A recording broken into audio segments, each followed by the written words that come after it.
안녕하세요. 국가인권위원회에서 내란숙의 주정뱅이를 비롯한 내란죄 피의자, 피고인들의 방어권을 보장하라는 안건을 의결하면서 파문이 일고 있습니다. 진화론을 거부하고 창조론을 들먹여 물의를 일으킨 뉴라이트 성향의 인권위원장 안창호를 필두로 주정뱅이 방탄의 선봉장으로 나서며 주정뱅이가 탄핵되면 국민은 헌법재판소를 두들겨 부숴야 한다라는 그건까지 서슴지않은 김용원이란 자 등등이 인권위를 꿰차고 있으니 시민들 앞에 칼까지 들이댄 내란수괴를 두둔하고 있는 격입니다. 주정뱅이 정권 하에선 방통위와 방심위, 권익위 등이 누가 더 막장인지 내기하듯 치열한 쟁탈전이 벌어졌는데요. 인권위 역시 그리도 경쟁하고 싶은가 봅니다. 앞서 인권위는 문재인 정부 시절 최영애 위원장 시기에도 말썽을 일으킨 바 있는데요. 바로 고 박원순 전 서울시장을 증거도 없이 성범죄자로 낙인 찍는데 앞장서지 않았습니까? 그 시기 이미 인권을 죽이는 기관으로 결론 내린 바 있었는데 이젠 시민들의 인권까지 말살하려 한 내란 집단에까지 동조하고 나선 격입니다. 인권이라는 것을 봉건왕조 시대로 떨어뜨린 그런 국가기관이 되고 만 것으로 관뚜껑에 못질까지 확실히 한 셈입니다. 인권위는 11제 2차 전원회의에서 김용원 등이 지난달 발의한 뒤 일부 수정한 주정뱅이 탄핵심판 방어권 보장을 주요 내용으로 하는 안건을 제적위원 11명 중 찬성 6명, 반대 4명으로 통과시켰습니다. 내란 세력에 동조하는 행위를 대놓고 자행하며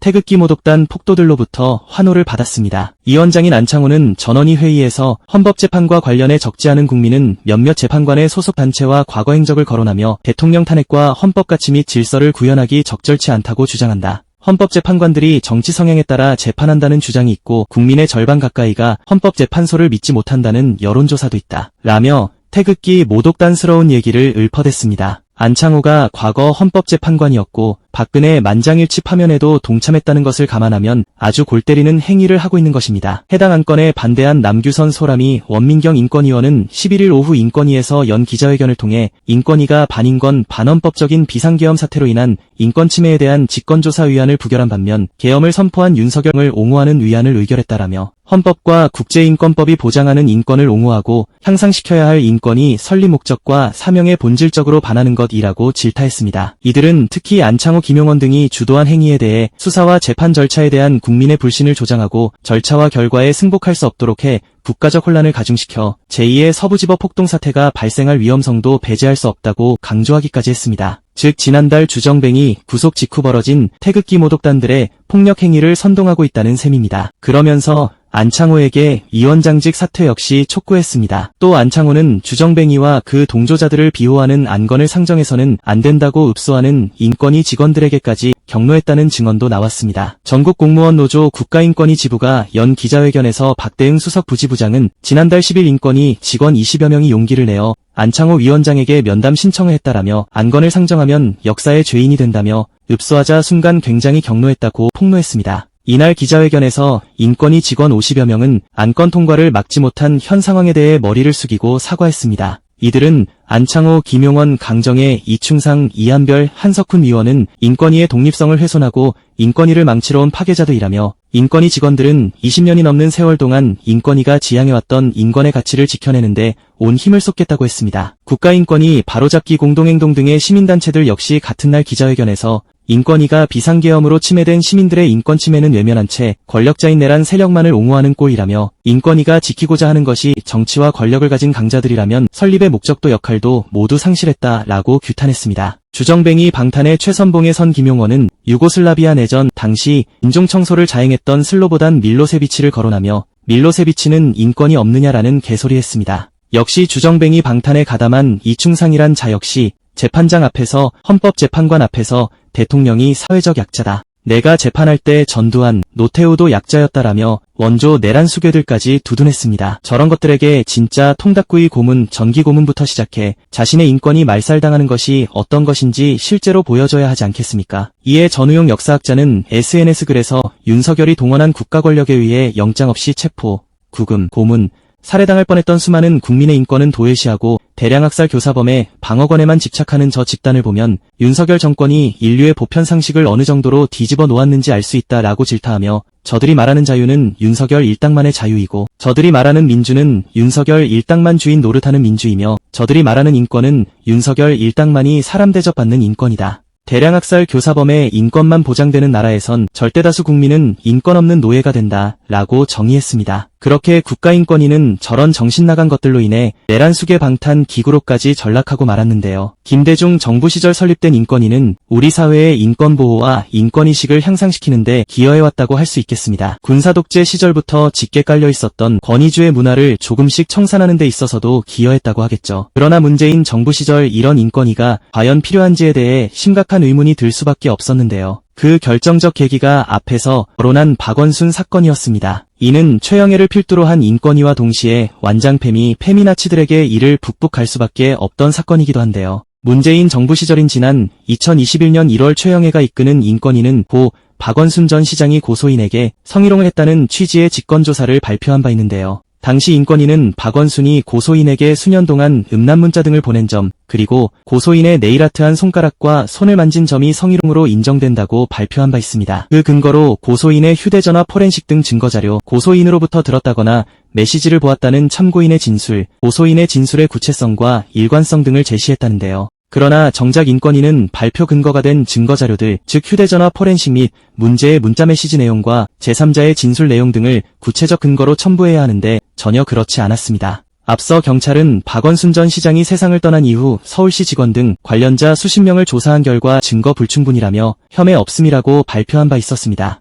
그러나 인권위는 수사기관조차 확인하지 못했다고 발표한 것을 무슨 수로 확인했던 것일까요? 어떤 사람을 범죄자라고 낙인 찍었으면 그 낙인의 근거를 제시하는 것이 당연한 것 아닙니까? 그러나 인권위의 이 같은 물증 없는 발표 이후 고소인을 대리했던 김재련을 필두로 여성단체 그리고 대다수 언론 등은 박원순을 성범죄자로 거듭 낙인 찍으며 부관 참시했습니다. 박원순이 시신이 화장대 고향인 경남 창녕으로 향하던 그 사이에 기자회견까지 열머 고인을 부관 참시하기 바빴던 고소인 여성단체 측은 계속 구체적 물증은 전혀 제시하지 않고 앵무새처럼 같은 얘기만 해댔죠. 근거들 들며 사건에 대해 의문을 제기하면 기승전 2차 가해 타령만 해댔을 뿐입니다. 5년이 다 되도록 제시한 증거라곤 텔레그램 초대화면 하나뿐이지 않습니까? 특히 김재련의 경우엔 침묵하는 것도 2차 가해라는 소리까지 했었죠. 그러면서도 진짜 사회적 강자들의 폭력에 당한 사회적 약자들의 아픔에 대해선 철저하게 침묵하고 외면하던 게 니들 아니었습니까? 도리어 쏟아져 나오는 반대 증거에 대해선 왜 계속 아닥이신가요? 게다가 인권위의 성희롱 발표 내용마저 이미 반박하는 내용이 나온 바 있습니다. 박원순 사건에 대해 약 50여 명을 인터뷰, 상세히 취재했던 손병관 오마이뉴스 기자의 저서 비극의 탄생에 소개된 내용인데요. 인권위는 박원순 전 시장이 네일아트한 고소인의 손을 만졌다라고 했습니다. 이에 당시 서울시청을 출입하던 한 기자는 저서에 어떤 여비서가 자기 손톱에 네일아트 했다고 자랑해서 박원순 시장이 칭찬하며 손을 잡긴 했지만 쓰다듬거나 하진 않았다라며 당연히 성희롱이나 성추행 같은 부정적인 느낌도 없었다. 다만 여비서가 저런 것까지 자기 보스에게 자랑을 하지? 박원순 시장이 많이 자상하게 대해주나 보다라는 생각은 들었다라고 증언한 바 있습니다. 또 인권위가 성희롱으로 판단했다는 텔레그램 문자 메시지 등의 경우엔 대화의 빈도나 내용이나 맥락 등을 공개하지 않으니 확인할 수가 없는 것입니다. 또 고소인 측과 국힘 언론 등에서 대대적으로 발표하며 박원순을 물어뜯었던 무릎에 입술을 접촉했다. 이 부분도 전혀 증명되지 않았습니다. 저서 비극의 탄생에 따르면 먼저 고소인이 박원순 전 시장에게 저 다쳤다. 여기에다 호해달라고 했다는 것이 목격자 진술 내용이며 경찰 역시 고소인의 증언을 뒷받침할 만한 부분을 찾지 못했다고 밝혔습니다. 특히 해당 부분은 인권위 발표에조차 들어있지 않습니다. 이는 명백한 사자명 예훼손에 해당되는 거 아니던가요? 같은 인권위의 만행에 대해 박원순 전 시장의 배우자인 강란희 씨는 남편을 범죄자로 낙인 찍었다라며 인권위를 상대로 권고 결정을 취소해달라고 행정소송을 제기했는데요. 그 재판 과정에서 고소인이 박원순 전 시장에게 보낸 텔레그램 메시지가 공개된 바 있습니다. 사랑해요. 꿈에서 만나요. 우리 아빠 등의 메시지였는데 그마저도 대화 내용의 전체가 아닌 고소인 측에서 임의로 포렌식해 제출한 자료 중 일부였다고 합니다. 고소인 측이 본인의 휴대폰에서 포렌식한 자료 중 자신에게 유리하다고 생각한 자료를 인권위에 제출했고 인권위는 그 받은 자료 중 박원순이 성희롱을 한 게 맞다고 판단 내린 것을 입증하기 위해 낸 것이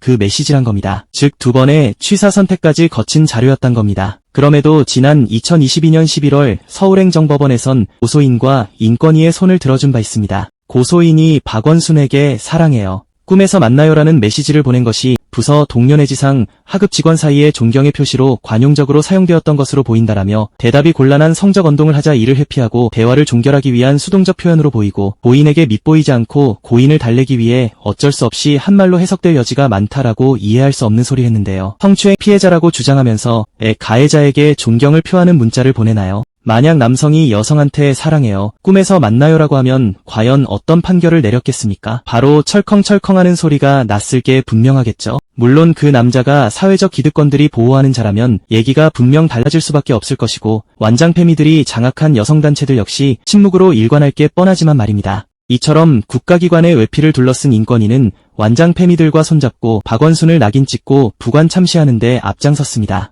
이는 박원순 사건을 재조명하는 다큐멘터리 첫 변론의 상영이 가로막히는 데 있어서도 큰 영향을 끼쳤습니다. 고소인의 명예를 훼손하고 내용이 진실로 보기 어렵다는 이유라고 하는데요. 그러면 고소인은 뒤에 숨지 말고 누구나 믿을 수밖에 없는 구체적 물증을 당당하게 제시하면 될 일 아닙니까?